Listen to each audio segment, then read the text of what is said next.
মোহাম্মদ আজাদ, ভয়াবহ সমস্যা আজাদের। কি সমস্যা আজাদ? হ্যাঁ, এটা তো বলেছি যে যেদিন একটা সপ্তাহ স্যাক্রিফাইস করতে হবে, সপ্তাহে একদিন, এটা কিন্তু মার্কিং করে রাখলাম। এটা কিন্তু কি অবস্থা, হলুদ অবস্থা। হ্যাঁ হ্যাঁ,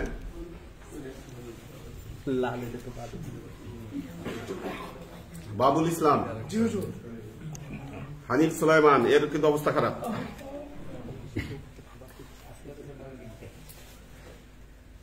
এগুলো আগে কমিটমেন্ট লাগবে, তারপর রি এন্ট্রি। ঠিক আছে, এগুলো মার্কিং মানে এগুলো নাম আপাতত পিছিয়ে দিবেন। প্রথম ধাপ হচ্ছে নামটা পিছিয়ে আসবে তাদের। হ্যাঁ, ওমর শরীফ,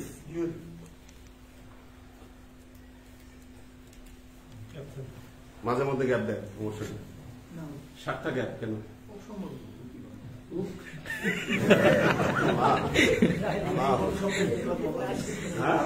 প্রত্যেকটা ক্লাসে ডকুমেন্ট আছে, মিটিং আছে। আচ্ছা,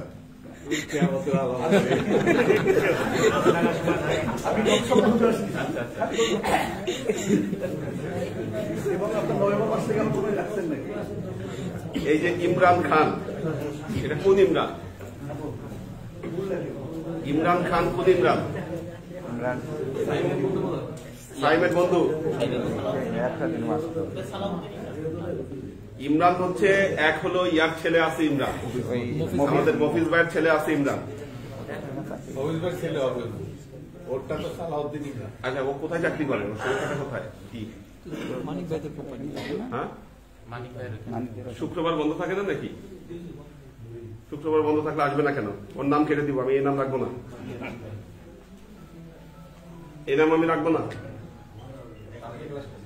হ্যাঁ, গতকাল ক্লাস করছে, বৃহস্পতিবার রাখুক, যে কোনো একটা দিন, যেদিন কমিটমেন্ট থাকবে ওই দিন তো ক্লাস করতে হবে তাকে। তাহলে ইমরানকে সোহেলের ইয়াতে দেই নাকি? সোহেল আবার নিয়মিত তো, সোহেল বুঝে ঠিক আছে তো নাকি?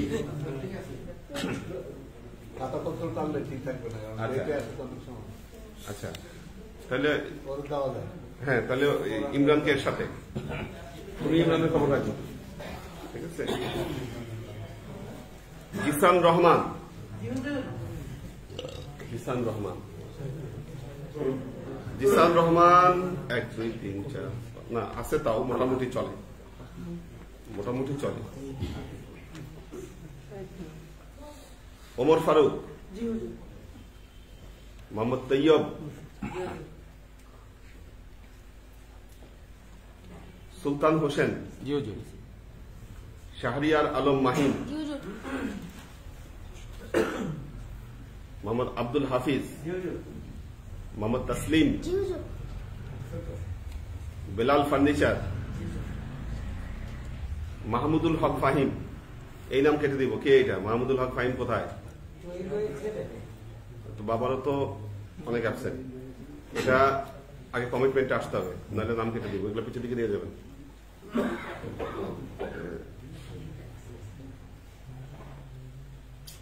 মোহাম্মদ সিফাত, কামাল পাশা, সাইফুল ইসলাম, সাইফুল ইসলাম। ইয়া ভালো না, অ্যাবসেন্টের সংখ্যা বেশি, অ্যাবসেন্টের সংখ্যা বেশি। মারুফুর রহমান, নাসিমুল ইসলাম পটল, ওনার কি হয়েছে? ওনার অবস্থা ভালো না। নাসিমুল ইসলাম পটল, এটা মার্কিং করতে হবে। তাহলে ওনার কেয়ার অফ কে থাকবে? হ্যাঁ, আপনি। ঠিক আছে, আপনি থাকেন ওনার ইয়াতে।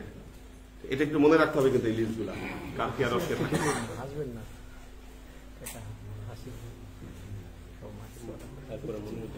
মনিরুজ্জামান মনির আছে, মোটামুটি আছে। মনিরুজ্জামান মনির কোথাও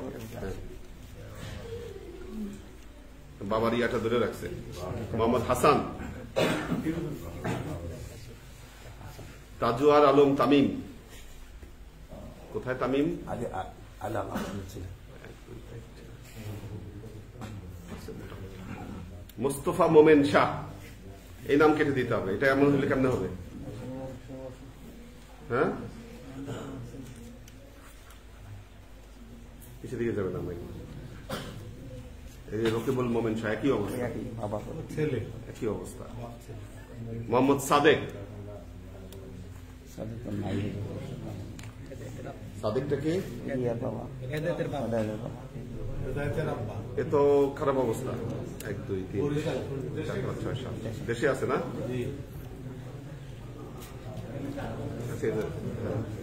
পিছিয়ে যাবে, পিছিয়ে যাবে। আব্দুল কাদের, আব্দুল কাদের,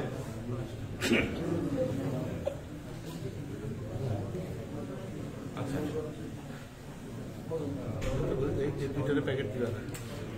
এই নামগুলা যেগুলা গোল করে দিচ্ছি এগুলোর পিছনে এবং নীলকালি ফেলে যাতে একটা কি আর থাকে। বহুদিন পরে আপনারা দেখলাম।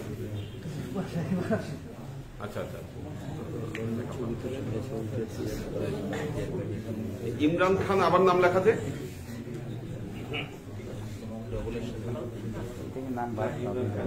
সালাউদ্দিন ইমরান খান, একটা হইলো সালাউদ্দিন ইমরান খান আর একটা হইলো ইমরান খান। আচ্ছা, ইমরান খান হইলো মফিজ ভাইয়ের ছেলে, সালাউদ্দিন ইমরান খান হইলো দুই ইমরানের একই অবস্থা, কোনো পার্থক্য নাই। দুই ইমরানের সেম অবস্থা। এগুলা নাম এনাদের সাথে আলোচনা না করে রাখা যাবে না। নাম ডাকতে রাখতে গলা শুকিয়ে যায়, অনেক সময় টাইম নষ্ট হয়ে যায়। এগুলার নাম রেখে আমরা সময় নষ্ট করবো কেন? এগুলো নীলকালিতে পরে এটা লিখে রাখবেন। কাজী মোহাম্মদ শফিকুল ইসলাম, মোহাম্মদ আব্দুল আউয়াল, সৈয়দ ইত্তেহাদুল ইসলাম, নাসিমুল ইসলাম পটলের মতো অবস্থা না। ইত্তেহাদুল ইসলামও বিশাল গ্যাপ। রফিক রুমি, রমজান আলী, রমজান আলীরও অনেক গ্যাপ। মোহাম্মদ রফিউর রহমান, রফিউর রহমান অনেক গ্যাপ পড়ছে। সামনে থেকে ইনশাল্লাহ রফিউর রহমান তো কেয়ার অফ আমাদের ইয়ে আছে, আছে। আনিসুর রহমান, হ্যাঁ গ্যাপ পড়ছে অনেক। হ্যাঁ, এগুলা শরীফুজ্জামান মিল্টন, ও আমাকে ঠিক আছে। আলহাজ আতিকুল হক মজুমদার, মাঝে মধ্যে আসলে সমস্যা, মাঝে মধ্যে আসলে এগুলো মাঝে মধ্যে আসলে তো এগুলো সমস্যা। আলহাজ আখতারুজ্জামান, ওনার অবস্থা বহুত খারাপ। আখতারুজ্জামান, ওনার অবস্থা বহুত খারাপ। কামরুল হাসান, একই অবস্থা। শরীফ সোহেল আছে, সোহেল নিয়মিত আছে মোটামুটি। সেলিম রেজা, সেলিম রেজার অবস্থা বহুত খারাপ। সেলিম রেজার কেয়ারফ কে থাকবে? কেয়ারফ লাগবে। কোন সেলিম রেজা? আমাদের সেলিম রেজা। হ্যাঁ, উনি না তো, নাকি আপনি সেলিম রেজা? হ্যাঁ, তো না, এটা লেখা আছে সোলাইমান। কোথায় সেলিম রেজা? বহুত খারাপ অবস্থা। সেলিম রেজা কেয়ার অফ সোলাইমান, মানে অ্যাবসেন্ট 1 2 3 4 5 6 7, এনার কেয়ার অফে কে থাকবে? হ্যাঁ, ঠিক আছে, ঠিক আছে।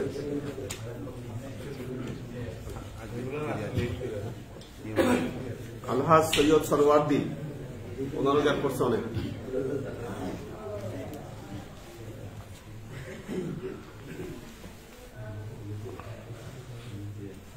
মোহাম্মদ কবির হোসেন একমি, কবির হোসেন একমি। হ্যাঁ, আচ্ছা আচ্ছা,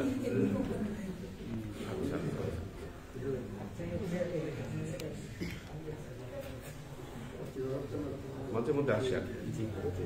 মহসিন হোসেন নিয়মিত। সাব্বির হোসেন, কে এই সাব্বির? নাম লেখানোর পর কয়েকদিন আসছে, এরপর খবর নাই। সাব্বির হোসেন, মিজানুর রহমান সাফাত, একই অবস্থা। মোহাম্মদ রাফি, দুলাল আহমেদ,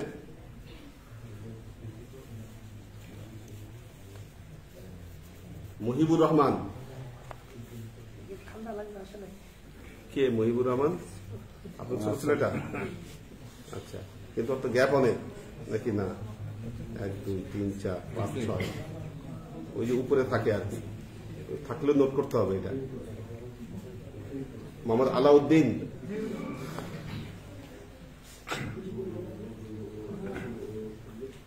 আলাউদ্দিন ভাইয়েরও গ্যাপ আছে মোটামুটি আর কি। আমিনুল ইসলাম ইমরান, আমিনুল ইসলাম ইমরান, ইমরান খান। হ্যাঁ, এটা হচ্ছে মফিজ ভাইয়ের ছেলে আমিনুল ইসলাম ইমরান। ওই ইমরান খানের নাম 2 বার লেখা হয়েছে। হ্যাঁ, ওই নাম একই নাম 2 বার, ইমরান খান, একটা কেটে দিতে হবে নাম। আর এটা হলো মফিজ ভাইয়ের ছেলে, এরও অনেক গ্যাপ। মোহাম্মদ হামিম, শফিকুল ইসলাম, মোহাম্মদ শফিকুল ইসলাম লালকুঠি, হাবিবুর রহমান, সাগর, সাগর হাবিব। কেবল না শুনলাম গলা?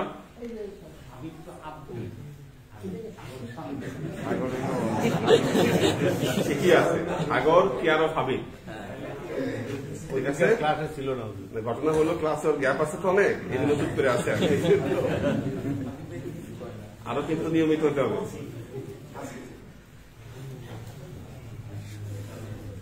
রানা, শাহ আলম ফরাজি, শাহ আলম ফরাজি কয়েক সপ্তাহ আছে। শওকত আলী রতন, শওকত আলী রতন, জানাটা খুলে দেন, গরম লাগছে। জাকিরুল ইসলাম জাকির,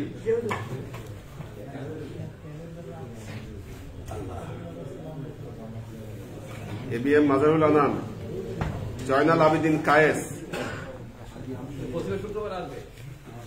ও কায়েস তো তোমার কেয়ার অফে দেখি। আব্দুল বারি, ধরে নিয়ে আসতে হবে। এই নামগুলো পিছনে নীল কালিতে নিয়ে যাবেন, আগামী সপ্তাহে নিয়ে যাবেন। হ্যাঁ, ঠিক আছে। আর ওই যে ইয়ার নাম যেটা আগে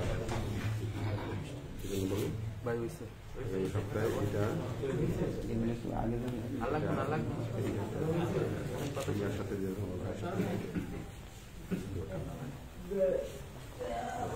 পরে দিলে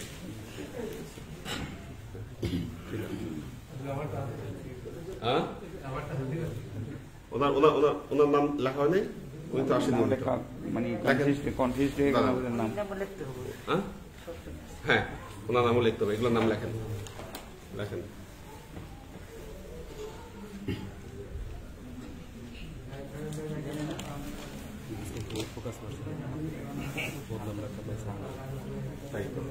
সাজ্জাদ হোসেন সাগর। হ্যাঁ, ওই ওনাকে আসতে দেন। কে কে আসবে তার নামটা লেখো। কে নামের কথা বললেন?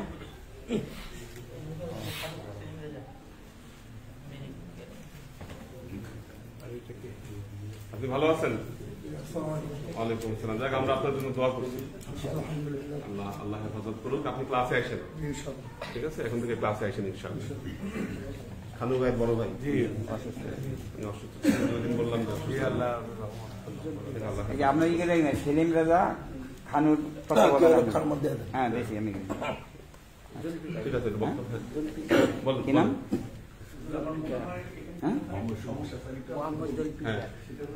আমি যখনই অ্যাকসেপ্ট করি, আমি কিন্তু আপনাকে ইনফর্ম করে অ্যাকসেপ্ট করি। আপনি একটা দিকে বুঝতে পারেন, আপনি বললেন ধরুন আমার 5-7 দিন অ্যাকসেপ্ট, আপনার সপ্তাহে আসেনি, আমি আপনাকে জানিয়েছি। তার আগের সপ্তাহে আমার আপনার মৃত্যুবার্ষিকী ছিল, সেটা অ্যাকসেপ্ট হয়ে গেছিল। যাক, এখন আরো কেয়ারফুলি এটা ইনশাল্লাহ দেখবো। আর আপনি হুজুর আসেন না, অনেক সময় কিন্তু আপনি হুজুর অ্যাসেট দিয়ে দেন না, মানে পেমেন্ট দেন না, আপনি ওনাকে বলেন যে তুমি পেমেন্ট দিয়ে দাও, উনি কিন্তু দেন না। Right. এটা আমরা অ্যাসেট হয়েছি। আচ্ছা আচ্ছা ঠিক আছে।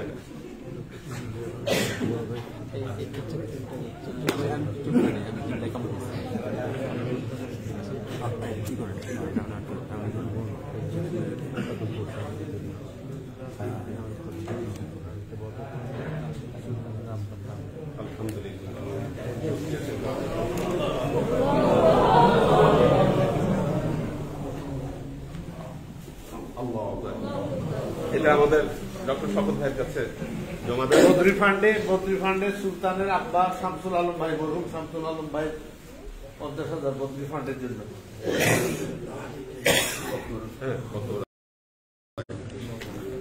শ্রদ্ধা হুজুর কেবলা, আমার প্রিয় ভাই বোনেরা, আসসালামু আলাইকুম। আল্লাহর কাছে খাস শুকরিয়া আদায় করি, আমাদের ওলি আল্লাহ হাজি মুর্শিদের সহবতে আল্লাহ আমাদেরকে ক্লাস করার তৌফিক এনায়েত করেছেন। আল্লাহর দয়া, আল্লাহর রহমত।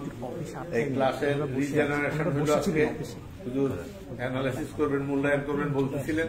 আজকে সেই মূল্যায়নটা পেলাম। অনেকেই আমরা লেট করে আসি বা এই কারণে আসি না, কিন্তু সর্বোত্তম কথা একটা যদি আমরা চিন্তা করি যে আল্লাহর নজরে আমাকে লেট দেখা হলো কেন, সমস্ত কার্যক্রম আল্লাহর দ্বারা হয়, এই বিশ্বাস আমাদের সবাই আছে। যে কোনো কাজ আল্লাহর ইচ্ছাতে হয়। তা আমি অ্যাবসেন্ট হয়ে গেলাম, আল্লাহর ইচ্ছাতে হয়ে গেলাম। এইটা যদি চিন্তা করি তাইলে আর আমাদের কোনো প্রয়োজন নাই। আল্লাহ কাছে বলতে হবে আল্লাহ কেন প্রেজেন্ট থেকেও অ্যাবসেন্ট হয়ে গেলাম, কেমনি কি কারণে হইলাম, কারণটা নিজের উপর আনতে হবে। পরের উপর নিলেই প্রবলেম। যেমন পরের উপর নিচে কে? শয়তান। সে বলছে আনা খায়রুম মিনহু, আমার হাজিরা দিছে আদম আলাইহিস সালাম, আমি নেব না, এই কইয়ে লাগাই দিছে ভেজাল। আদম আলাইহিস সালাম সে বেশি উন্নত। তো আমরা এই শিক্ষাটা এখানে শিখতেছি যে কোনো কার্যক্রম হোক, সে কার্যক্রমে ভিকটিম হইলাম আমি নিজে। আমার প্রবলেম হয়েছে, আমার সমস্যা হয়েছে, আমার কোনো দোষ আছে, তা নাহলে এই সমস্যা হইতো না। এইভাবে যদি আমি মূল্যায়ন করতে পারি তাইলে আল্লাহর রহমত, আমি রেকটিফাইড হওয়াটা সহজ হয়ে যাবে। কিন্তু আমি যখনই অপরের কাছে ফেলাই দিব, বলটা আরেকজনের কোর্টে দিয়ে দিব, তখন আর আমার কাছে কিছু নেই, আমি শেষ, আমার হাতে আর কোনো ক্ষমতা নেই। যতক্ষণ বল আমার কাছে আছে ততক্ষণ আমি ক্যারি কাটতে পারবো, গোল দিতে পারবো, সবকিছু করতে পারবো। যখন ছেড়ে দিলাম অপরের দিকে, তখন আমার শেষ হয়ে গেল, আমার কাছে কিছু থাকলো না। তা আমরা যেন এই শিক্ষাটা নিতে পারি। এখানে হুজুর যা দায়িত্ব দেন সেই দায়িত্বটা আমরা কায় মনোবাক্যে পালন করব।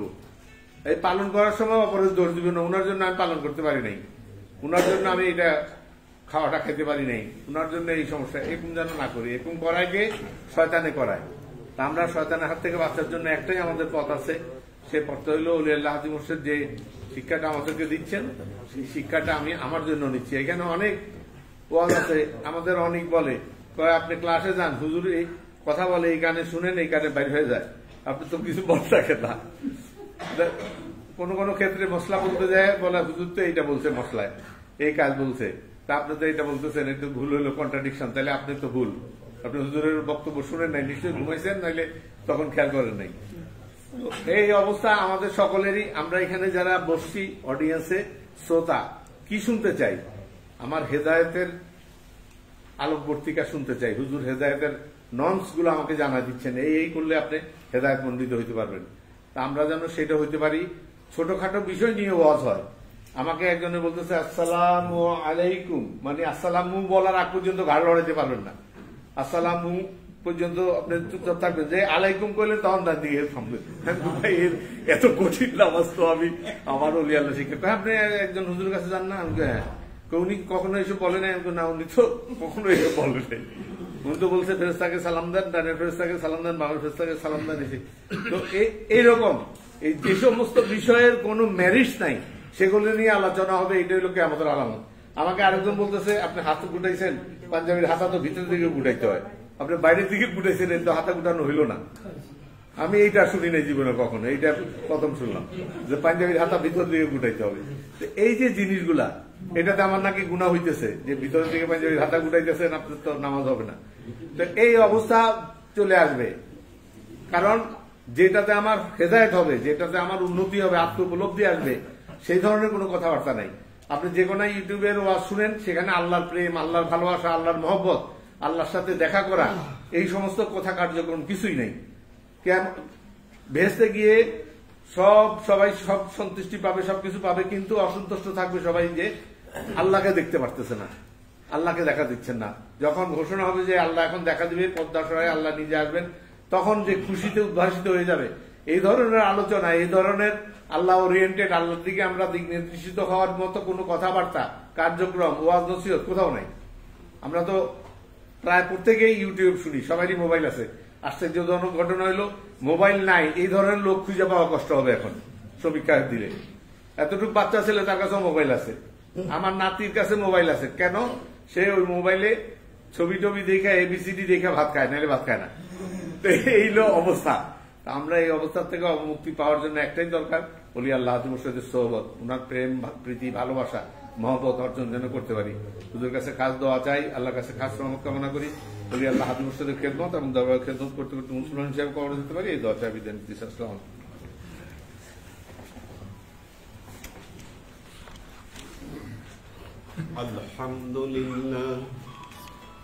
الحمد لله نحمده ونستعينه ونستغفره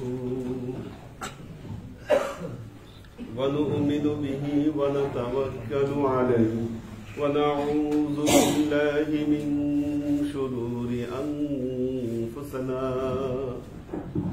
ومن سيئات أعمالنا من يهد الله فهو المهتدي ومن يضلل فلن تجد له وليا مرشدا فنشهد أن لا إله إلا الله وحده لا شريك له ونشهد أن سيدنا وسندنا ونبينا محمدا صلى الله عليه وسلم الذي أرسله الله بالحق بشيرا ونذيرا وداعيا إلى الله بإذنه وسراجا منيرا. وقال الله تعالى في كلامه المجيد وفرقانه الحميد ما كان محمد أبا أحد من رجالكم ولكن رسول الله وخاتم النبيين وكان الله بكل شيء عليما. إن الله وملائكته يصلون على النبي يا أيها الذين آمنوا صلوا عليه وسلموا تسليما.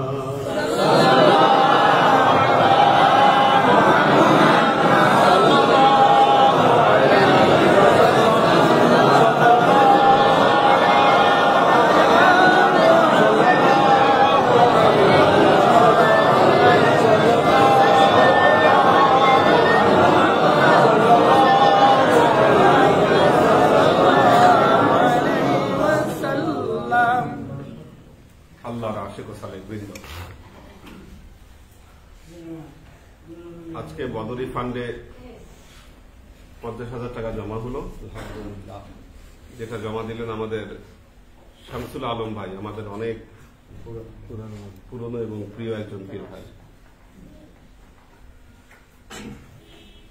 অত্যন্ত ডেডিকেটেড ছিলেন উনি দরবারের জন্য, এবং শেষ অসুস্থ অবস্থায় ওনার বাসায় গেছিলাম, ওনার সাথে দেখা হয়েছিল।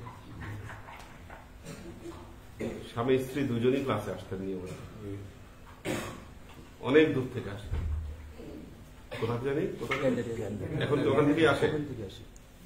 সুলতান তার ওয়াইফ এবং ফ্যামিলি নিয়ে এখন সে ওখান থেকেই সে আসে। কবুল করুন। অনেক দূর, গ্যান্ডারিয়া কিন্তু বহুত দূর। বদরি ফান্ড বলতে আমাদের দরবারের জন্য একটা ফান্ড গঠনের চেষ্টা করছি। যেই ফান্ডটা আমাদের আজীবন থেকে যাবে এবং এটার দ্বারা আমরা দরবারের যে উন্নয়নমূলক কাজ, এই উন্নয়নমূলক কাজগুলো আমরা সমাধা করব। সেজন্য আল্লাহ নবীর বদরের যুদ্ধে 313 জন সাহাবী যেভাবে অংশগ্রহণ করেছিলেন, আমরা এখানে 313 জন মেম্বার নিব। পার মেম্বারের কাছ থেকে আমরা 70,000 করে টাকা আমরা নিব। এটা যখন প্রথম বলছিলাম, শওকত ভাই বলছিল, হুজুর আমি তো 3 জনের বাইরে কাউকে দেখতে পাচ্ছি না, আমার চোখে 3 জন পড়ছে। কিন্তু এখন আল্লাহর রহমতে অনেকেই এখানে নাম দেওয়ার ইচ্ছা পোষণ করেছেন। হ্যাঁ, 3-এর সাথে 0 বাড়ছে। যাক মাশাআল্লাহ, 30 হয়েছে। তো যারা এখানে ফান্ডিং করছেন তাদেরকে স্মরণীয় করে রাখার জন্য আমরা তাদের নামগুলো আমরা একটা জায়গায় লিস্ট করব। বদরের ময়দানের একটা ছবি, সেখানে আমরা তার নামগুলো লিস্ট করে দরবারের এখানে একটা ক্যাবিনেট হবে, যে ক্যাবিনেটের মাঝখানে পাকিস্তান থেকে নিয়ে আসা 7 ফুট লম্বা একটা আয়াতুল কুরসি আছে, যেটা কয়েক বছর আগে আনা হয়েছিল। কত সালে আনা হয় এটা?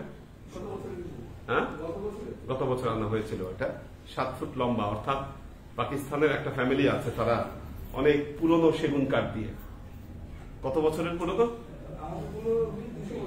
200 বছরের পুরনো। 200 বছরের যে পুরনো কিছু অ্যান্টিক কাঠ আছে, ওই কাঠগুলো কেটে খোদাই করে খুব সুন্দর আয়াতুল কুরসি তারা বানায়, বা বিভিন্ন আল্লাহর নামের বিভিন্ন জিনিস বানায়। ওখান থেকে প্রায় 7 ফুট লম্বা আয়াতুল কুরসি নিয়ে আসা হয়েছে। আয়াতুল কুরসিটা থাকবে মাঝখানে, 2 সাইড থেকে ক্যাবিনেট, আমরা উপরে ওইটা রেখে দিব। অর্থাৎ দরবারের খেদমতে যারা জড়িত ছিলেন, এই দরবারের কনস্ট্রাকশন যখন হয়, আমরা তখন বলেছিলাম যে কোথাও না কোথাও আমরা তাদের নামগুলো সংরক্ষণ করব। আমরা সেটা করতে পারিনি তখন, তো সেটারই অল্টারনেট হিসাবে আমরা এই প্রজেক্টের দিকে যাচ্ছি, যেখানে এর আগে অলরেডি বিসমিল্লাহ করেছিলেন আমাদের মেজবাউদ্দিন ভাইয়ের ওয়াইফ, উনি এখন উমরাতে আছেন, মমতাজ বেগম উনি। আর দ্বিতীয় বড় দফায় জমা দিল সুলতান তার আব্বার জন্য শামসুল আলমের নাম এখানে জমা দিয়েছেন।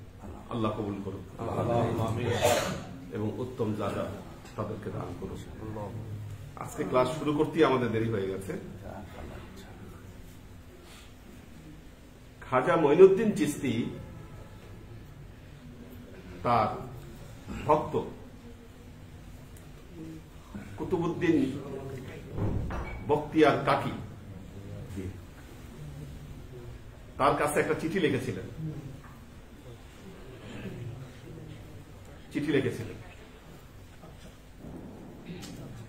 এই চিঠিকে অনেকে অনেক নামেই এটাকে সম্বোধন করেন।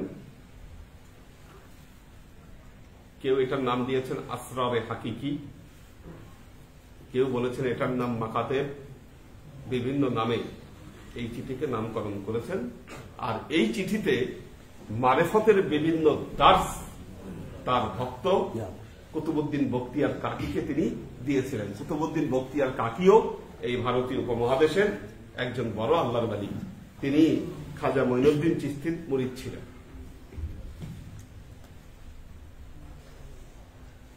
এই চিঠি খুঁজতে খুঁজতে এই চিঠির একটা কপি পাইলাম ব্রিটিশ মিউজিয়ামে। চিঠি তো সংরক্ষিত থাকার কথা ছিল ভারতে, এটার আরেকটা কপি আমি পেয়েছি ভারতের এশিয়াটিক সোসাইটি, কলকাতার এশিয়াটিক সোসাইটি লাইব্রেরিতে। ওই কামাল পাশা ছিল আমার সাথে ওই সফর, অনেক অ্যাবসেন্ট হয়েছে তোমার। এশিয়াটিক সোসাইটি লাইব্রেরিতে একটা কপি আছে, আরেকটা কপি আমি ব্রিটিশ মিউজিয়াম থেকে উদ্ধার করেছি। এই যে এটা হাতে লেখা, ব্রিটিশ মিউজিয়ামে এটা সংরক্ষিত ছিল। এটা ওখান থেকে করে দিয়েছে, এটা ওরা মাইক্রোফিল্ম করে তারপর পাঠিয়েছে। এটা আমার আনতে খরচ হয়েছে প্রায় 10,000 টাকা। আমাদেরই জিনিস ওরা নিয়ে গিয়ে রাখছে, এখন আমাদেরকেই টাকা দিয়ে ওদের কাছ থেকে কিনতে হচ্ছে, এটা নিয়ে আসতে হচ্ছে। কিন্তু ওদের একটা সুবিধা হলো, আমি কলকাতায় ইমেল করেছি, আমি জানি যে কলকাতা এশিয়াটিক সোসাইটি লাইব্রেরিতে এটা আছে, ওরা ইমেলের কোনো জবাবই দেয় না। আর এদেরকে ইমেল করার সাথে সাথে আমি যতবার ইমেল করেছি প্রত্যেকটা ইমেল তারা রেসপন্স করেছে, সে জবাব দিয়েছে ইমেলে, এবং ওদেরকে জানিয়েছি যে তোমাদের আমি এই ম্যানাস্ক্রিপ্টটা আমার দরকার, এটা কল নম্বর এত, কারণ এখান থেকেই সব ওদের ক্যাটালগ ঘেটে ওই বই বের করে নিয়ে আসা যায়। তো ওদেরকে যখন এটা দিয়েছি তখন ওরা সবকিছু ইয়া করে আমাকে জানিয়েছে যে হ্যাঁ এই ম্যানাস্ক্রিপ্ট আছে, এটা মাইক্রোফিল্ম করে দিতে এত টাকা খরচ হবে, পার পেজের জন্য একটা নির্দিষ্ট টাকা আছে। আমার ভাগ্য ভালো, আমার একজন বন্ধু তখন লন্ডনে ছিল, ব্যারিস্টারি পড়ছিল ওখানে, তার মাধ্যমে ওই লাইব্রেরিতে যোগাযোগ করে ওখানে টাকা পাঠিয়ে দিয়ে পরে এই জিনিস সে উদ্ধার করে নিয়ে আসে, এবং এটা এখনো কোথাও ছাপা হয়নি। এই জিনিসটা কখনো ছাপা হয়নি। ছাপা না হলেও এই চিঠির যে কথাগুলো, এই কথাগুলো আমাদের ইসলামের জগতে এই কথাগুলো প্রচলিত রয়েছে, শুনেছি কথাগুলো। এটা আপনাদেরকে একটু পড়ে শোনাবো কি শিক্ষা দিলেন তার ভক্তকে খাজা মঈনুদ্দিন চিশতি। কিতাবাতি কে হযরত খাজা মঈনুদ্দিন বেখেদমাতে খাজা কুতুবুদ্দিন নেবেশতে আন, যেটা খাজা কুতুবুদ্দিনের কাছে তিনি লিখেছিলেন, নেবেশতে আন লিখেছিলেন বারাদার খাজা কুতুবুদ্দিন দেহলি আরশাদাল্লাহু তাআলা আজ মুঈনুদ্দিন বেদানান রুইয়ে হযরত রাসূল সাল্লাল্লাহু আলাইহি ওয়াসাল্লাম নেশাস্তে উদান। বলছেন আমার ভাই কুতুবুদ্দিন বখতিয়ার, তোমাকে একটা ঘটনার বর্ণনা দেই। ঘটনাটা কি? একদিন আল্লাহর নবীর মজলিসে একদিন কিছু সাহাবীরা বসেছিলেন, আল্লাহ নবীর সাহাবীরা আল্লাহ নবীর সামনে বসেছিলেন নেশাস্তে বুঝা। যারা যারা বসেছিলেন তাদের মধ্যে ছিলেন আমিরুল মুমিনিন উসমান, সেখানে হযরত ওসমান রাদিয়াল্লাহু তাআলা আনহু ছিলেন,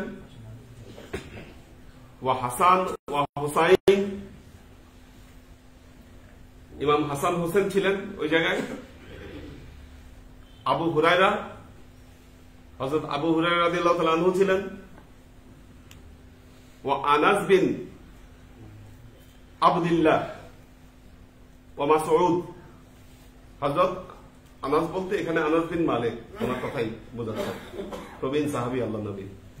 আব্দুল্লাহ বিন মাসউদ যিনি বিশিষ্ট ফকি ছিলেন আল্লাহ নবীর সাহাবীদের মধ্যে, উনি ছিলেন।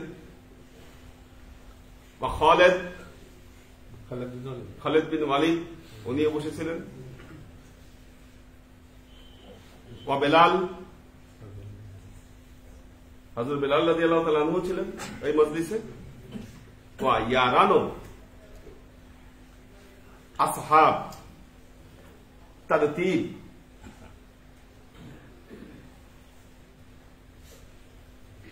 বারসারে নেহাদি অদার সুখান হয় মাআনি ও মৌজফিয়াত বেকামালিয়াত।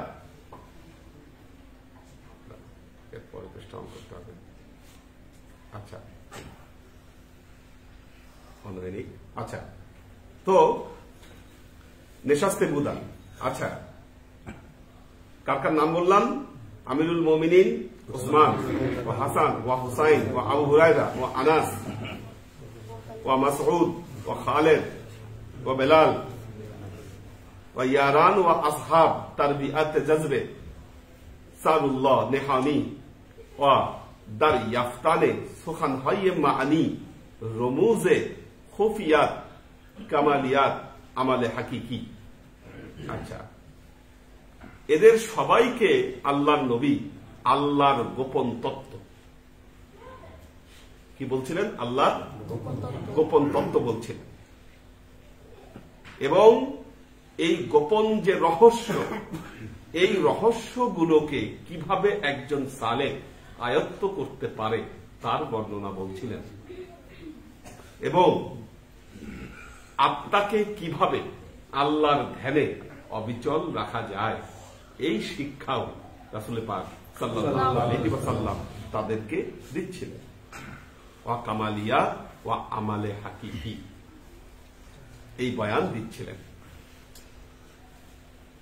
ওয়াদার ইস্তেকামাত দার দিল ওয়া জান ওয়া ওয়াইজ ওয়া নসিহাত তালকিন মিনে মুনা, কিভাবে মনকে ইস্তেকামত করবে, জানকে ইস্তেকামত রাখবে, এই ব্যাপারে তাদেরকে ওয়াজ নসিহত দিচ্ছিলেন আল্লাহর নবী। আম্মা দার অন মাজলিস আমিরুল মুমিনিন ওমর হজের নাবুর, ওই মাজলিসে হযরত ওমর রাদিয়াল্লাহু তাআলা আনহু ছিলেন না। উনি তো বিরাট সাহাবী, হযরত ওমর তো অনেক বড় সাহাবী, কিন্তু হযরত ওমর ওই মাজলিসে ছিলেন না। বাকি যারা আছে তাদেরকে আল্লাহর নবী এই ওয়াজ নসিহত গুলো করছেন। চুন ওমর বেখিদমতে রাসূলুল্লাহ সাল্লাল্লাহু আলাইহি ওয়াসাল্লাম আমাদান হযরত রিসালাত ব ইয়ারান ফারমুদান কে লা তাকুল, যখন ওমর রাদিয়াল্লাহু তাআলা আনহু আসলেন ওই মজলিসে, আল্লাহর নবী সবাইকে বললেন লা তাকুল, এই ব্যাপারে তোমরা আর কোনো কথা বলো না। লা তাকুল, থামাই দিলেন, অফ করে দিলেন, সবাইকে বললেন কিছু বলো না। বাজি ইয়ারান দার দিল কারদান শায়াদ কে হযরত আজ ওমর দরিক দাস্তান, তখন সবাই চিন্তা করলেন হয়তো আল্লাহর নবী কোনো কারণে ওমরের উপর রাগ করেছে, অসন্তুষ্ট হয়েছে, যে কারণে এই কথাটা আল্লাহর নবী আমাদের সবার কাছে যেগুলো বলতেছিলেন বাকিদের কাছে, এটা হযরত ওমর আসার পর আল্লাহর নবী চুপ করতে বলতেন, বললেন লা তাকুল, বলো না। আচ্ছা, শায়াদ ওমর দরিক দাস্তান। আম্মা আবু বকর ওয়া ওমর হারদু ইয়ারানে আলিবুদান, অথচ হযরত আবু বকর এবং ওমর এই দুইজনই আল্লাহর নবীর অত্যন্ত জলিলুল কদর সাহাবী ছিলেন। আচ্ছা, আবু বকর ছিলেন কি না ছিলেন এটা এখনো বিষয়টা স্পষ্ট না, টেক্সটে যা আছে তাই বলছে। প্রথম ধাপে যারা বসেছিল ওখানে আবু বকরের নাম নাই, ওমর আসলেন, আসার পর আল্লাহ নবী বললেন লা তাকুল, বলো না। এখন আবার বলছেন আবু বকর এবং ওমর দুইজনই তো আল্লাহর নবীর অনেক বড় আলী সাহাবী ছিলেন,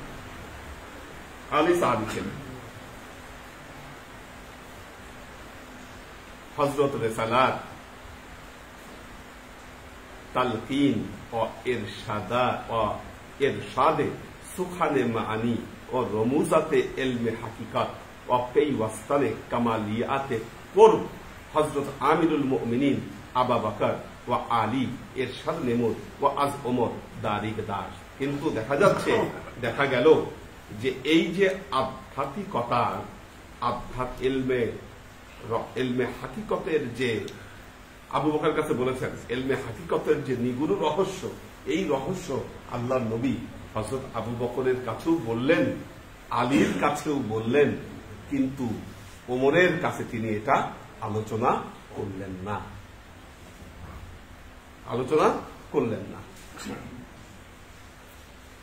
এতে সাহাবীদের মনে একটা প্রশ্ন জাগলো যে ব্যাপার কি, আল্লাহর নবী কেন এই কাজ করলেন? সাইয়্যিদুল মুরসালিন আলাইহিস সালাম নাজার ফারমুদান ওয়া গুফতান এই ইয়ারান মান আজ ওমর দারিক না দশতাম আম্মা চুন তুআমে তিফল শির ওয়া হালওয়া ওয়া শির ওয়া খারেরা হালওয়াই শিরিন ওয়া গোশত চোর বেখুদান্দির জিয়ান শাবাব। যখন ওমর চলে গেলেন আল্লাহ নবী বললেন, সাহাবীরা, ওমরের উপর আমার কোনো রাগ নাই, আমি তার উপর অসন্তুষ্ট না, কিন্তু একজন বাচ্চা শিশুকে যদি তুমি হালুয়া খাওয়াও আর গোস্ত রুটি খাওয়াও, তাহলে এই বাচ্চা শিশুর জন্য এই খাবার ক্ষতির কারণ হয়ে দাঁড়াবে। এই খাবার দুগ্ধপোষ্য শিশুকে যদি তুমি হালুয়া খাওয়াও আর যদি পোলাও কোরমা খাওয়াও, তাহলে কি হবে? এটা তার জন্য ক্ষতি হবে এবং সে অসুস্থ হয়ে পড়বে। জিয়ান সাবান ওয়া ইহতিমাল নাকুনান আম্মা চুন রাজির শির খাররা হালওয়াই শিরিন কামালিয়াত বালাগাত বেরাসাত হিজ মাকুলাতে মাতউমাতে মোদের নাকারদা। কিন্তু যদি একজন পরিপক্ক কাউকে যদি এই হালুয়া বা চর্বি রুটি এগুলো যদি খাওয়ানো হয়, তাহলে সে কখনো অসুস্থ হবে না, বরং সে কি করবে? এটার দ্বারা শক্তি সঞ্চয় করবে। হযরত সালাত আলাইহিস সালাম বারাইয়ে দিল আমিরুল মুমিনিন ওমর চান আহাদিস দরবারিয়ে মারিফাত ফারমুদান দার মাকাম ওয়া মানজিলে জাবারুত ওয়া লাহুত ওয়া দারিয়াফতানে মাআনি ইজহার তালকিন ইখতিসার তারতিবাত ফারমুদান قال النبي صلى الله عليه وسلم من عرف قال لا يقول الله ومن قال الله لا عرف من عرف الله كل لسانه دارا। আচ্ছা, দেখা গেল আল্লাহ নবী যে কাজটা করলেন, হযরত ওমর রাদিয়াল্লাহু তাআলা আনহুর সঙ্গে কিছু হাদিস বললেন মারিফাত সংক্রান্ত, কিছু হাদিস বললেন কিন্তু আলেমে জাবারুত এবং আলেমে মালাকুত আলেমে লাহুত সম্পর্কে কোন ধারণা হযরত ওমরকে দিলেন।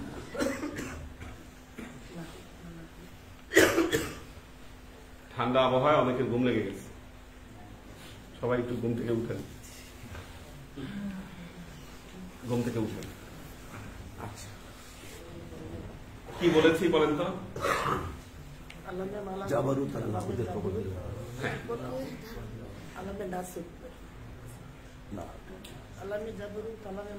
আল্লাহ নবীর সাহাবীরা বসেছিলেন।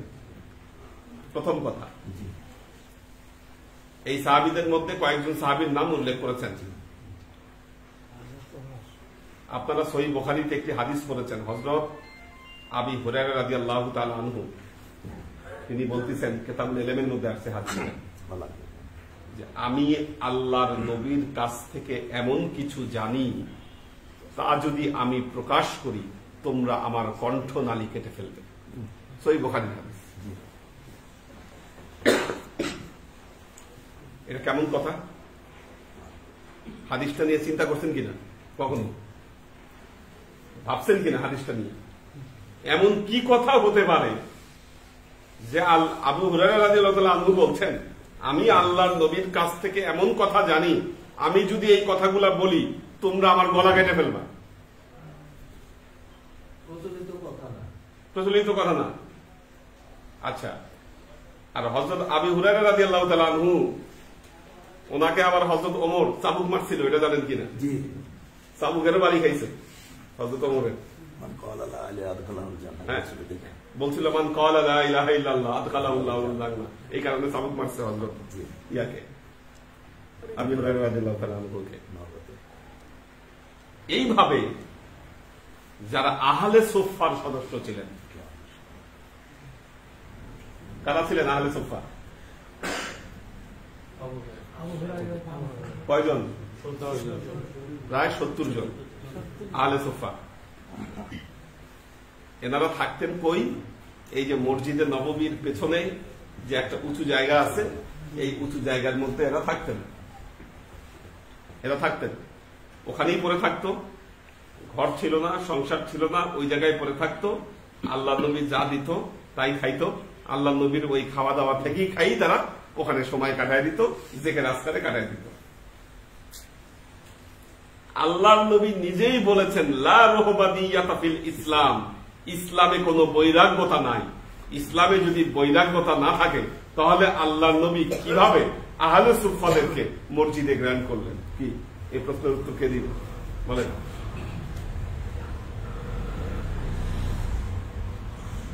আল্লাহ নবী বলতেছেন লা রহবানিয়াতা ফিল ইসলাম, ইসলামে বৈরাগ্যতা নাই, বৈরাগ্যবাদ ইসলামে নাই।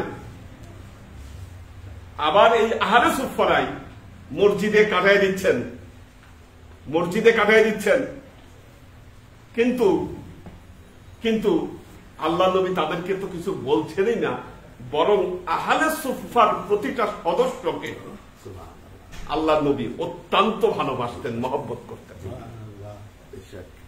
আর এদের যে কাজ কারবার ছিল আহলে সুফফাদের কাজ কারবার, পাগলামি কাজ কারবার, কখনো আল্লাহ নবীর জুতা বুকে নিয়ে এরা লাফাইতো। মসজিদে নববীর ভেতর সব আছে, সেগুলো বর্ণনা সব আছে। জুতা বুকে নিয়ে লাফাইতো মসজিদের মধ্যে। আল্লাহ নবী অজু করলে এই অজুর পানি নেওয়ার জন্য হুড়াহুড়ি শুরু করে দিত। হাদিসে আসছে এগুলো সব, সহি হাদিসে আসছে এগুলো সব। আল্লাহ নবী অজু করতেছে, বাকি সাহাবী তো করছে না, তারা তো দাঁড়ায় আছে। এরা কি করতেছে? অজুর পানি নেওয়ার জন্য হুড়াহুড়ি শুরু করে দেয়। আজব কারবার।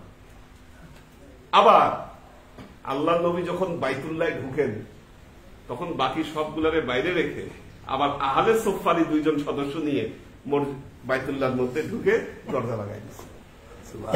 কি করছে ভেতরে? এখন যখন বের হয়েছে সবার একটা বিরাট জিজ্ঞেস করছে কি করছে, বললো কি আল্লাহ নবী এতক্ষণ ভেতরে? এনারা বললেন খালি 2 রাকাত নামাজ পড়ছে, আর কিচ্ছু দেখি নেই।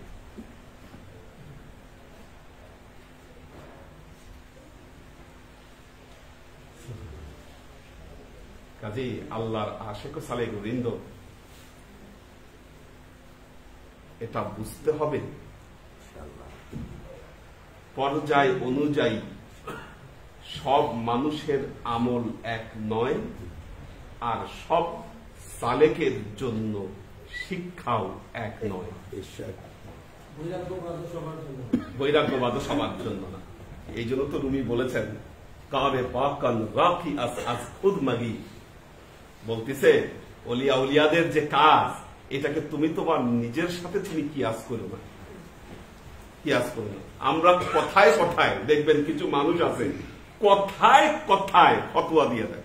তো আপনাকে বলে দিচ্ছে মুখ ইয়া করা যাবে না, মুখ না ঘুরাই কি ফতোয়া দিয়ে দিছে। এত সকালে ফতোয়া দিয়েন না, ফতোয়া দিয়েন না। জ্ঞানের গভীরতা বুঝতে হবে। হাদিস সাক্ষী আল্লাহর নবী কি জ্ঞানের গভীরতা অনুযায়ী মানুষকে এই দাস দিয়েছে। হযরত বেলালকে যখন প্রথম মুয়াজ্জিন নিযুক্ত করলেন, আপনি কি মনে করছেন এত সহজে বেলালকে মেনে নিতে পারছে? স্যার পলিটিক্স শুরু হয়ে গেছে। করলো কি? আমরা এত বড় বড় মানুষ থাকতে, সম্মানিত বংশের মানুষ থাকতে, এক কাফরি গোলাম কি আমাদের ইজ্জত সম্মানে মেরে দিল, এরকম কথা বল বেলালের ব্যাপারে।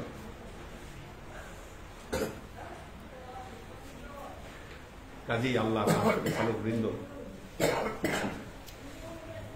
সালেকের সবার স্তর এক নয়, সবার জন্য শিক্ষাও এক নয়।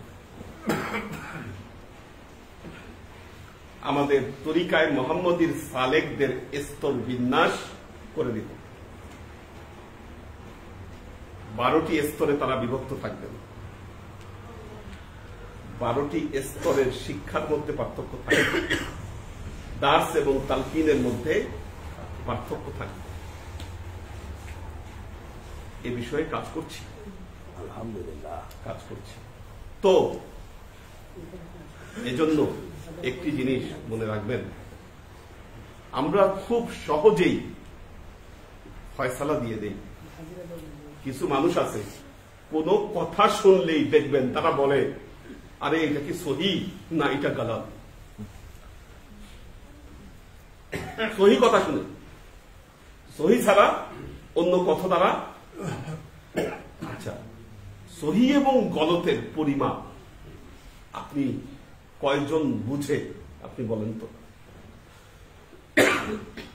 কোন হাদিস সহি হাদিস, কেন একটা হাদিস সহি হবে, কেন একটা হাদিস সহি হবে না, এটার পরিমাপ কয়জন করতে পারবে? কিন্তু রায় তো সবাই দিয়ে দিচ্ছে। আল্লাহর আশিক ও সালেক বিন্দু কেবল এটা শুরু। খুব মজার ইন্টারেস্টিং একটা ম্যানেজমেন্ট, অনেক কিছু ইন্টারেস্টিং কিছু পাবেন এখানে। আজকে তো শুরু করতে করতেই দেরি হয়ে গেল, রাত 10টা বেজে গেছে, আর বৃষ্টি হচ্ছে বাইরে, এই জন্য আজকে আর দীর্ঘায়িত করবো না, এটা আপনাদেরকে পরে শোনাবো পুরো কি বলেছেন আল্লাহ। অনেক রহস্যপূর্ণ কথা, এটা চিঠি লেখা, মানে একদম একটা লিখিত ডকুমেন্ট। এটা খাজা মঈনুদ্দিন চিশতি বখতিয়ার কাকির কাছে লিখেছেন। কেন লিখলেন? কারণ বখতিয়ার কাকি শুধু মুরিদ না, তার খলিফা। বখতিয়ার কাকি তার মুরিদ না, শুধু তার খলিফা, এবং ভারতবর্ষের বিরাট এক অংশে বখতিয়ার কাকি তিনি আলো জ্বালিয়েছেন। কুতুবউদ্দিন বখতিয়ার কাকি, হ্যাঁ। এখন তিনি তো তার সালেকদেরকে দাস দিবেন। এখন এজন্য দেখেন, এজন্য আমরা অনেক সময় এমন কথা বলি যে কথাগুলো মাথার উপর দিয়ে চলে যায়। এ ধরনের কথা বলাও আমাদের জন্য ঠিক নয়।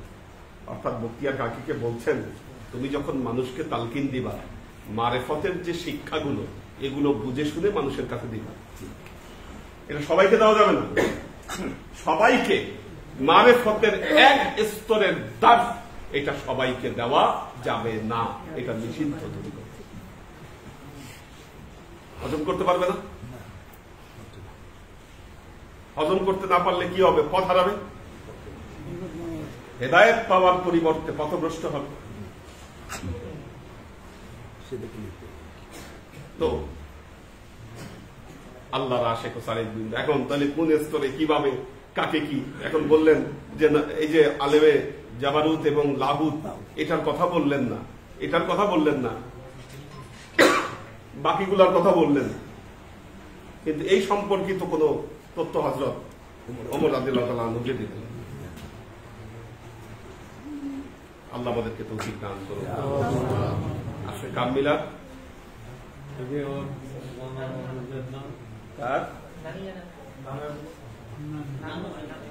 বলেন আপনারা বলেন আপনার ব্যাপারে কিছু আজকে আমাদের আলোচনা।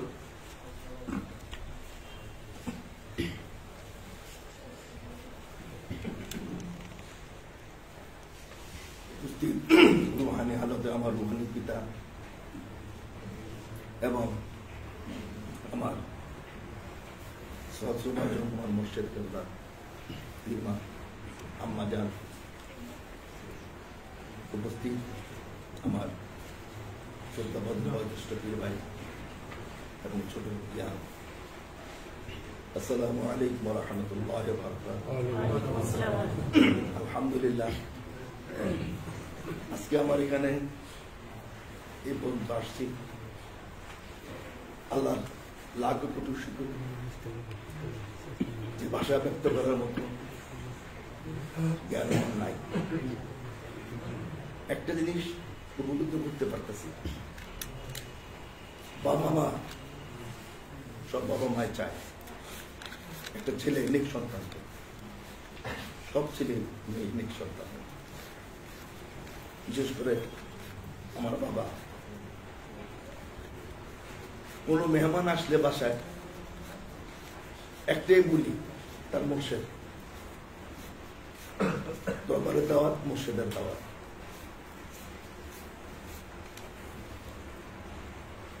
এটা তো একদিন হয় না, এটা আল্লাহর খাস রহমত।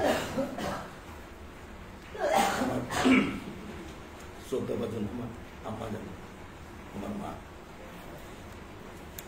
মৃত্যুর আগে আমাকে কিছু বলে গেছেন, সবাইকে বলে নেই। এটা এই কথা পাওয়ার যোগ্য আমার নাই। আল্লাহ কোন খাস রহমত, কোন খাস জানি, হয়তো মোর্শেদ নজর। আমার মা আমাকে যেটা কতগুলো দিয়েছে, আলহামদুলিল্লাহ, আল্লাহকে প্রতি শুকর। আমার মা কিছু কিছু কথা আমাকে বলতো। প্রথম যখন আমার বর্তমান মুশারফুল্লাহ দুনিয়াতে আসলো,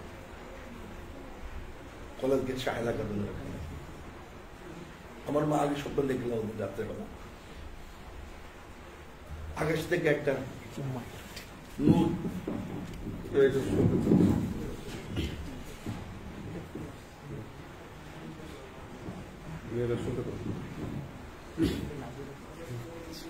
আকাশ থেকে একটা নূর ঝলক আমার ইমান স্বয়ংপক্ষে আমার মা দেখতে পেলেন। এটা আমার মুখের দিনে আসার 3 দিন আগে এই কথাটা আমার বলে গেছে। বর্তমান আমাদের মুর্শিদ গাবলারই সন্তান, এই সন্তান উনি যখন আসলেন আমার মা একই সময় দেখছেন। আমার মা চরম সৌভাগ্যবান, তার জীবনে হুজুরে পাক সাল্লাল্লাহু 3 বার স্বপ্ন দেখছেন, 3 বার। এটা আমার বলে গেছে। ছোটবেলা একবার আমার দুধ পার করা অবস্থায়, আর একবার চলে যাওয়ার কিছুদিন আগে। সেই মায়ের গর্ভের সন্তান আমরা। ওনাদের শিক্ষা এবং ওনাদের যে ভয় এবং শ্রদ্ধা মুর্শিদের প্রতি, এটা কিছুই করতে পারি না আমরা। ওনাদের মতো তো উদার, এত আল্লাহ ভক্ত, এত মুর্শিদ ভক্ত, এত রসুল ভক্ত এই জমানা প্রিয়। খাস করে দোয়া করবেন। বড় ভাইটা অসুস্থ, আমি একটু অসুস্থ। ছোট ভাইটা হলে আমার মুখী হয়, আমি বলতেছি আমাদের কিছু নাই। আমার বাবা মা ভাই বোনরা সবাই আসি, যেমন মহিউদ্দিন ভাইরা সবাই আসে ইনশাআল্লাহ। আমাদের ফ্যামিলি যেন সবাই দরবার ভর্তি হয়ে যাবে, আল্লাহ সবাইকে দেয়। আমার বাবা আমার জন্য খাস করে দোয়া করবেন। আল্লাহ নিয়ে আমাদের সুচমা কাম দান করেন। আমার মুর্শিদ কেবলার সান্নিধ্য এ দোয়া ব্যক্ত করছে, আমার বিচার করছে। আসসালামু আলাইকুম ওয়া রাহমাতুল্লাহি ওয়া বারাকাতুহু।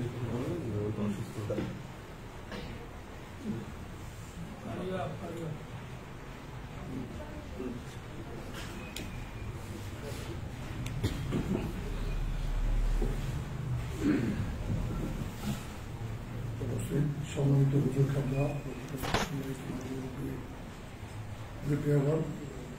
সমাবেশী এবং ছোট সবাইকে আসসালামু আলাইকুম।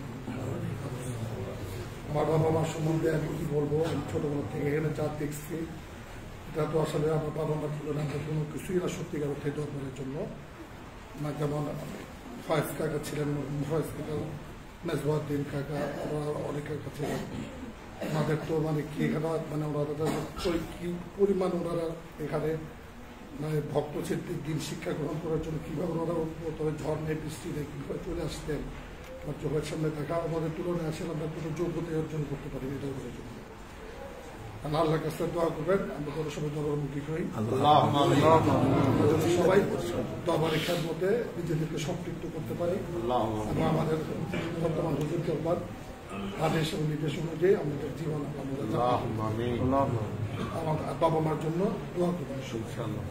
এবং এই দরবারে যারা কর্মবাসী হয়ে গেছেন, আমার পরিচিত মুরব্বী শ্রোতাভাজন আছেন, খালাম্মা বলতাম, খালু বলতাম, চাচা চাচি বলতাম, অনেকে বন্ধুর মতো ছিল, খাইরুল ছিল, ওনাদের সবার জন্য মনে করছে দোয়া করবেন। আমাদের হুজুর বর্ষা করার জন্য অবশ্যই মনে করেন দোয়া করবেন। আসসালামু আলাইকুম।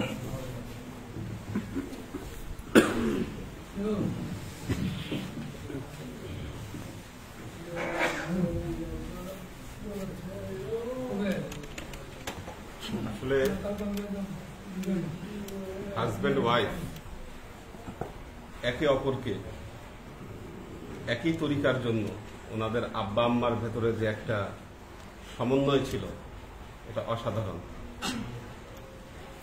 এবং ওনার আম্মার যে একটা খেদমত,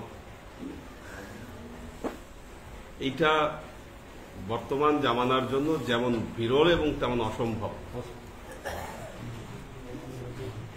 প্রতিদিন ওনাদের বাসা থেকে আব্বার জন্য খাবার রান্না করে পাঠাইত।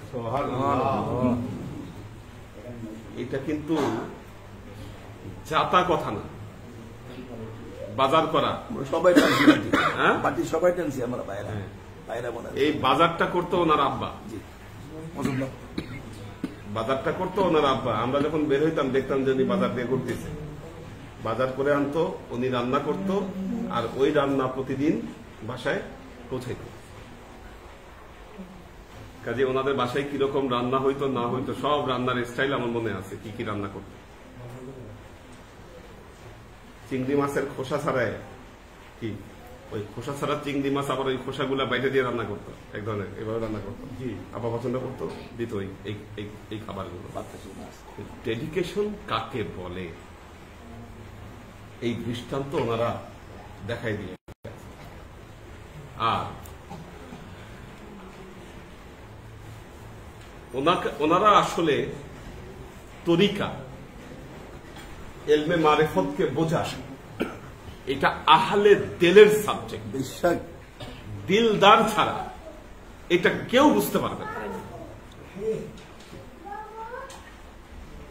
হৃদয় যদি আপনার এটাকে গ্রহণ করতে না পারে, যাদের হৃদয় এটাকে গ্রহণ করতে পারে তারাই বুঝতে পারে যে এর মর্মার্থটা আসলে কি। এখানে আপনারা যারা আছেন, আপনাদের বাবা মা যারা ছিলেন, মুরব্বী যারা ছিলেন, তারা হৃদয়ঙ্গম করে গিয়েছেন এই কথাগুলো, আর হৃদয় থেকেই তারা এই কথাগুলো মানুষকে বলে গেছেন। একটাই যে কি দরকার সবার কাছে। এই জন্য দেখেন ওনাদের যে নাতি নাতকার আজকে দরবারে বিশাল বিশাল মেম্বার ওনাদের তরফ থেকে যাদেরকে নিয়ে আসছেন, ওনারা হৃদয় যেমন হৃদয়ঙ্গম করেছেন। এই যে আমাদের হাফিজ ভাইয়ের আব্বা,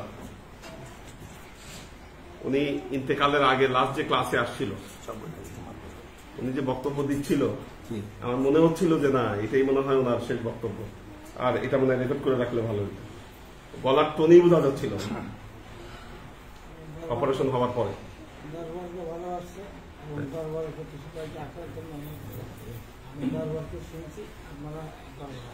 এই যে কথাটা বলা যে আমি চিনতে পেরেছি, এটা কিন্তু এত সহজ বিষয় না। এই চেনা, এই উপলব্ধি শুধু ঈমান নয়, এটা ইয়াকিনের পর্যায়ে আসার পর তারপর এই বিশ্বাসটা তার অন্তরে অর্জিত হয়ে থাকে মনে রাখবেন। কারণ একজন মৃত্যু পথযাত্রী ব্যক্তি, একটা কথা মনে রাখবেন, অভিনয় করা, ভক্তি দেখানো এটা একটা জিনিস, আর সত্যিকার অর্থে ভক্ত এবং ভক্তি প্রকাশ করা একজন মৃত্যু পথযাত্রী ব্যক্তি তিনি কখনো মিথ্যা বলতে পারেন না। আর আপনারা সাক্ষী যে আপনাদের আব্বা আম্মা এই কাজটাই করে গেছেন, মৃত্যুর আগে আপনাদেরকে ওসিয়ত করে গেছেন। কারণ ওনাদের মৃত্যুর সময় ওনারা বুঝতে পেরেছিলেন যে না এই তরিকা হক, আর এটা কোনো সিমটম ছাড়া এই জিনিসগুলো বোঝা যায় না। ওনার আব্বা যখন হসপিটাল থেকে ইয়া হয়ে ফিরে আসে, ওনার সাথে আমার কিছু কথা হয়েছিল, অনেক কথা আছে বলা যায় না, যেটা আজকের ক্লাসের মর্মবান। বহু কথা আছে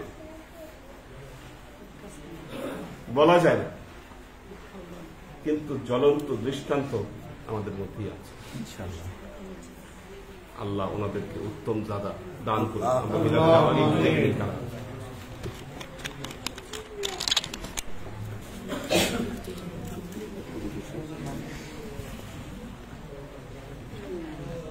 কোন কোশ্চেন থাকলে আজকে শুধু এটা বলবো, দেখবো।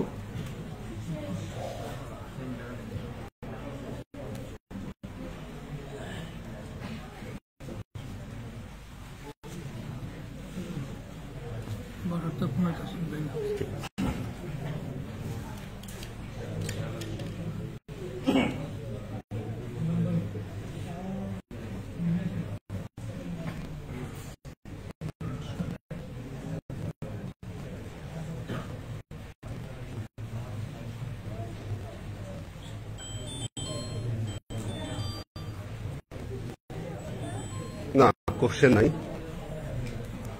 নাই আজকে। সবাই সূরা ফাতিহা 7 বার, সূরা ইখলাস 9 বার, দরুদ শরীফ।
দরুদ ও সালাম প্রেরণের মাধ্যমে আমাদের হৃদয়ের আর্জিগুলোকে আল্লাহর দরবারে পেশ করি।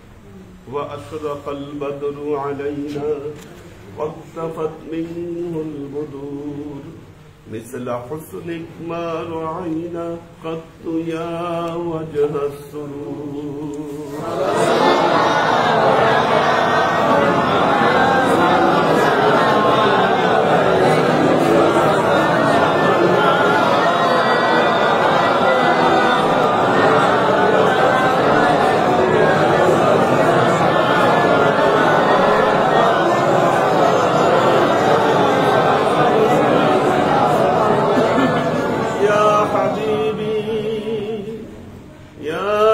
محمد يا عروس الخافقين يا مؤيد يا ممزد يا إمام القبلتين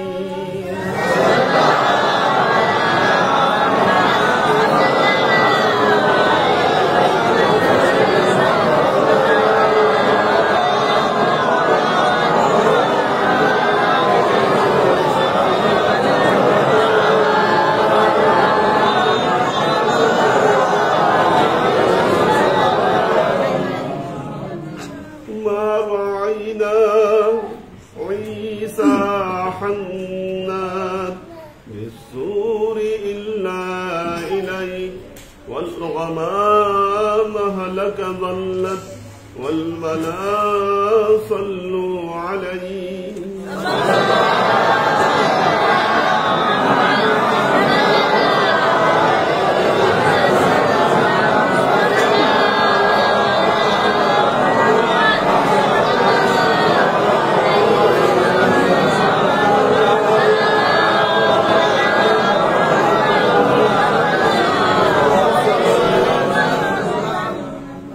وصلوات الله أحمد عدة أحرف الصدور أحمد الهدي محمد سيد وجه المنير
كما صليت على إبراهيم وعلى آل إبراهيم إنك حميد مجيد اللهم بارك على محمد كما باركت على إبراهيم وعلى آل إبراهيم إنك حميد مجيد ظلمنا أنفسنا وإن لم تغفر لنا وترحمنا لنكونن من الخاسرين اللهم اغفر لحينا وميتنا وشاهدنا وغائبنا وصغيرنا وكبيرنا وذكرنا وأنثانا اللهم من أحييته منا فأحيه على الإسلام ومن توفيته منا فتوفه على الإيمان برحمتك يا أرحم الراحمين اللهم إنا نسألك علما نافعا رزقا واسعا عملا مقبولا شفاء من كل داء قلبا خاشعا ذهنا ذاكرا إيمانا كاملا توبة قبل الموت راحة عند الموت ونجاة بعد الموت اللهم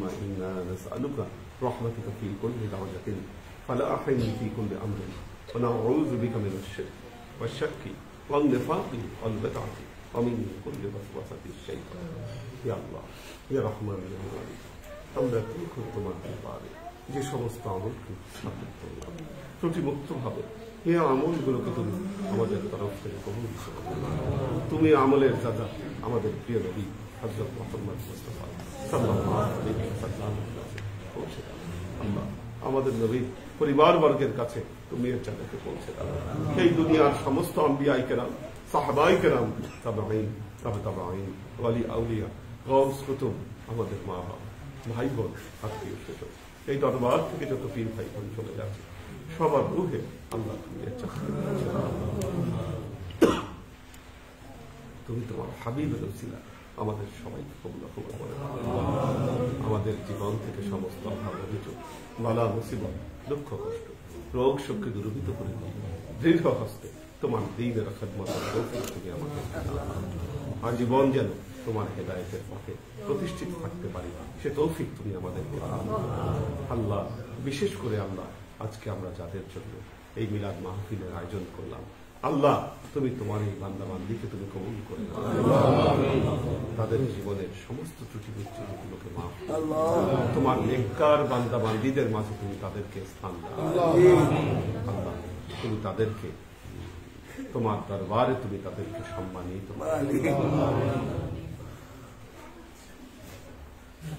তাদের আমলের উত্তম জাযা আল্লাহ তুমি তাদের سبحان ربك رب العزة عما يصفون سلام على المرسلين والحمد لله رب العالمين واجعل آخر كلمتنا عند الموت لا إله إلا